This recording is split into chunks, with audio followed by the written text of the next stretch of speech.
I have always been civil with my half-brother. We were close as kids, but he started to have an attitude at 13 and pretty much stopped being nice, and started messing with my things / making fun of me and doing pranks to annoy me / privacy, was gone with him coming into my room and taking my things. Whenever I complained, my stepmom would normalize his behavior and make excuses. My dad never really grounded him and thought that talking to him will get him to behave better. I'm currently in college. I live in a rented apartment and have car to help me get to the university or other places. The car isn't expensive or fancy at all. I saved up for it 2 years ago. I decided to have Christmas dinner with my family.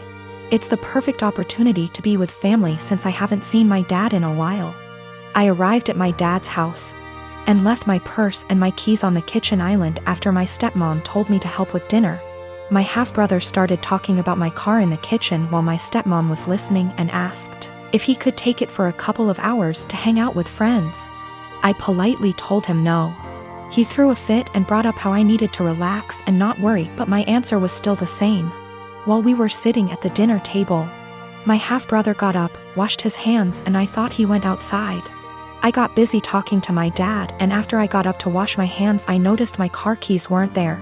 I went outside to ask him, and neither he nor my car were there. I lost it. I started calling his phone, but he hung up on me several times. I was furious. I told my dad I'd call the police if he didn't come back with the car. My stepmom jumped to defend him and said I was being unreasonable to call the police. I called him one last time, then I called the police. My stepmom freaked out when my half-brother got picked up by the police. She told me to go explain the situation to the authorities, otherwise he'd spend the night in jail. But I refused, especially since I still hadn't got my car back. Stepmom yelled that I ruined dinner and that it was no big deal. He was going to return it after borrowing it from me, but he didn't really borrow it, and she heard me say no. I don't know what she told the police, but I didn't give permission to use the car. My stepmom's side of family are mad at me for doing this to my brother and hinted that I don't consider him family. My dad's side of family sided with me, saying he deserved it. My dad said I overreacted and I shouldn't have called the police when he disappeared for 4 hours. I talked to the police about what happened, and I learned later that my stepmom said that her son was allowed to borrow it, and that it was a misunderstanding. I wasn't going to let her continue to lie, but my dad told me to back off and let it go. This really upset me. My half-brother wasn't even berated the way I was by the family. My fiancé and I moved in together shortly before we got engaged. Before we did, we discussed how we'd split the housework and bills. 50/50 down the middle, with some wiggle room for when the other needs help. When we moved, it was into her parents' 2-story garage that they converted into basically an apartment. They offered a low rent, $700 total, and pitch in for the electric and internet so we could save money for our own place and wedding. My fiancé earns more than me, and that's cool. I'm proud of her. Before we moved in together, it always seemed like she was living paycheck to paycheck, and I chalked it up to the apartment she had prior having insane high rent. She stuck to the 50/50 arrangement at first concerning bills, but she missed often, and I had to remind her about it. Post-engagement, she's back to living paycheck to paycheck, either missing or very late with her part of the rent monthly. The 2 utilities we pay, groceries, late with her car payment. Her parents have talked to me multiple times about rent, and I've covered her missing portion to get us caught up. And then try talking to her. It always turns into her saying we should just move if her parents are going to hound us. I told her we're lucky it's her parents, because anywhere else would have kicked our asses out. On top of that, I pay my own bills, do about 65% housework, arrange and pay for most of our dates and vacations. Gifts for her, pay most towards our pets. I've suggested a financial coach, but what kicks me is whenever we're around others. She boasts about being the breadwinner since she earns more. Goes on about the stresses of being the main source of income, all the hours she has to work to pay all our bills. I was letting it slide until few days ago we were at a get-together. She and her sister started up again about her being the breadwinner. Her sister said something to the effect of her ex-boyfriend had a hard time being with someone who earned more, and my fiancé went, "Good thing OP doesn't mind me bringing home the pay." I told her just because she earns more doesn't make her the breadwinner when she blows it all on herself and I'm paying most the bills. She's embarrassed now and keeps saying I made her look bad and got her in trouble with her parents, because they want to see what she spends her money on each month, but I don't think I did anything wrong. Last night I was ready to just postpone the engagement. As of this morning, after a lot of talking and things coming to light, we are broken up. She insisted we could afford her purchases based off our total incomes.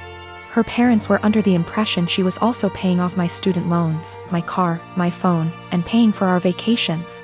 She didn't get evicted from her last apartment, but she was late with her rent often enough that they weren't going to renew her lease. So she didn't suggest us moving to a bigger apartment at her building. Biggest nope, I'm out. The monthly take-home amount she told me was what she earned before wage garnishment kicked in addition to mass debt. She's been doing some online stuff to make up for the money she loses due to that. I got the ring back. I am 19 years old and my parents are in their 50s. For as long as I can remember, I have been allergic to several things: dairy, wheat / flour / gluten, legumes. Since I was a young child, my parents have completely kept all of them out of our house. While other kids ate breakfast cereals, I ate fish and assorted pickled vegetables for breakfast. While other kids had Lunchables, I had grilled chicken or fish with, again, assorted vegetables, usually sweet potatoes. While other kids ate birthday cake at the birthday party, I had an apple. I never questioned this until a couple of months ago. I was at my aunt's house for my birthday party, and she made brownies for everyone. For me, she took great steps to make them with almond flour and avoided all of my allergies. I started eating them and thought little of it until my aunt suddenly looked at me and, in a panicked way, asked which plate I took the brownies from. I pointed from the one where I got my brownies, and she immediately stood up and told me we had to get my EpiPen. She raced to ask my mother for it, and I sat there scared out of my mind because I had never mistakenly eaten flour before. I noticed my mother had calmed her down, and then she said that we don't have to worry because she had switched the plates of brownies. And after all, I had eaten the ones made with almond flour. I found this incredibly odd because, really, why would she swap the plates? That doesn't even make sense. But for the time being, I let the issue rest. It didn't sit well with me for about a week, and I finally went to get an allergy test. The doctor started with a skin prick test, and lo and behold, I didn't react to any of the above substances. Then he ordered a blood test, and when the results came in, they said that I had absolutely no intolerance to any of the foods I'm supposed to be allergic to. I was furious and called my mother. She eventually admitted that she lied to me because she wanted me to be on a Paleolithic diet and wanted me to be able to avoid all temptations. She raised me with a lie about her own health, but she keeps insisting that I try to see it from her perspective. She spams my phone with messages about how healthy I am, that I never had acne, that I have been in great shape my whole life, that I have strong teeth and bones, and even that I got onto a D1 college tennis team. She has started calling me ungrateful for her intervention and insisting that I really should be glad I never got carb addicted. I don't know what to think. I carried around an EpiPen for all those years, one that I suspect may be fake, seeing as my mother never got me to replace it. And I don't even know anymore. My fiancé Ollie and I have been together for 4 years, living together for 2, recently got engaged. Our relationship has been great for the most part. One of the few things we disagree on is animals. I love animals and Ollie feels indifferent towards most animals. To give a little background about me, I've always been an animal lover. Throughout my childhood, my mom hated animals, especially dogs. My mom never let us have any pets, and she used to tell us that once we were adults we could have whatever animals we wanted. When I moved away for college, I lived on campus for 4 years, and therefore couldn't have any pets. I've wanted a dog for as long as I could remember, but up until recently it wasn't in the cards for me to have a dog. Ollie and I currently live in a not-so-pet-friendly city for renters. I always lived in apartments that never allowed pets, even with a pet deposit. When Ollie and I met, I told her about wanting to get a dog someday.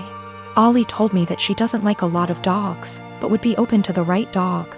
This was in the very beginning of us meeting. I basically made it really clear that I will own a dog one day. Throughout our relationship, I would occasionally bring up wanting a dog.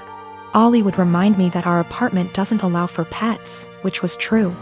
Ollie and I agreed that once we moved into a place that allowed for pets, we would look into getting a dog. About 2 months ago, Ollie and I moved into a house just outside of the city we work in.